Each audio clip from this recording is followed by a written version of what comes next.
Hello दोस्तों, स्वागत है सभी का बीपीएससी वाला में। दोस्तों फाइनली बीपीएससी ने एईडीओ को लेकर आपको यहां पर अपडेट दे दिया है। इंपॉर्टेंट अपडेट है और दो तीन चीजें जो है आपको इन्होंने क्लियर कर दिया। एक बहुत बड़ी चीज है, इन्होंने यह कहा है कि वैसे अभ्यर्थी जो अभी तक ऑनलाइन आवेदन नहीं कर पाए थे, चाहे तो वो कर सकते हैं। 5 से लेकर 12 दिसंबर तक आपको पुनः ऑनलाइन आवेदन कर सकते हैं।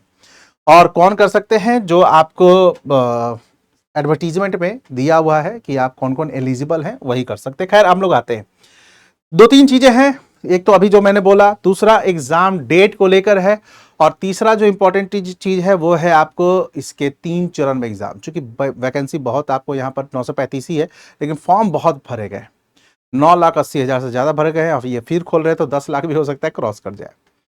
इंपॉर्टेंट चीज क्या है इसमें? इंपॉर्टेंट यह है क्योंकि आपको बीपीएससी पहले भी बोलता है कि भाई वो 4-5 लाख लोगों का ले सकते हैं एग्जाम, ठीक है। और उसमें भी देखा, अभी एक इंटरव्यू हुआ था, उसमें परीक्षा नियंत्रक के द्वारा यह कही जा रही थी बातें। तो एक पहले से ही था कि एक फेज में तो होना नहीं है। तो इन्होंने दो तीन चीजों को बहुत क्लियर कर दिया। ये इनके सोशल मीडिया आपको हैंडल पे देख सकते हैं, ये पूरा इनका ऑफिशियल है ये। तो ये कह क्या रहे हैं? ये कह रहे हैं कि अभ्यर्थियों की संख्या बहुत ज्यादा होने के कारण 3 चरणों में आयोजित की जाएगी, यानी इसके 3 फेजेस होंगे, ठीक है।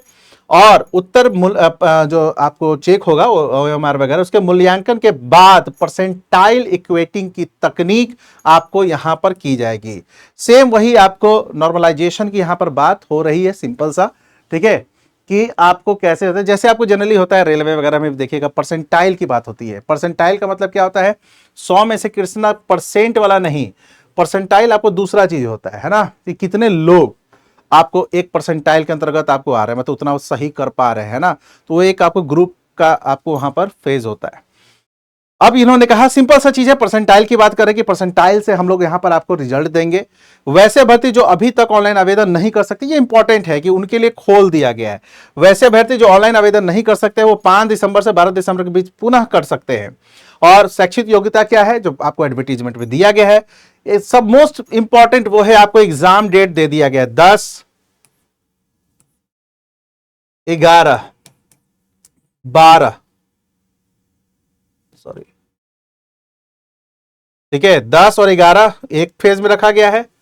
इन्होंने क्या किया है, 10 और 11 को एक फेज में रखा। क्यों? क्योंकि आपको पता है जीएस तो ही है, मैथ और रीजनिंग भी है ना। तो उसके बाद दूसरा फेज इन्होंने रखा है 12 और 13, और तीसरा फेज रखा है 15 और 16। 14 तारीख को चूंकि छुट्टी रहता है, तो 3 फेज में आपके एग्जाम होंगे। क्योंकि 4 पेपर है, सभी को पता है कि आपको मैथ रीजनिंग का एक आपको हो गया, हिंदी इंग्लिश पासिंग भी है और जीएस भी है। सिलेबस तो इन्होंने पहाड़ की तरह दे दिया है। तो आपको इन्होंने क्लियर कर दिया कि 10/11, इसका मतलब यह है कि आपको एक दिन में एग्जाम नहीं होगा, 2 दिन में होगी एग्जाम। क्योंकि 4 पेपर हो गया ना, एक हिंदी इंग्लिश का हो गया, एक आपको रीजनिंग मैथ का हो गया, 2 पेपर, हाँ, और 3 पेपर जीएस का हो गया, 3 कंप्लीट पेपर हो गया। तो इन्होंने क्लियर कट सब कुछ कर दिया है।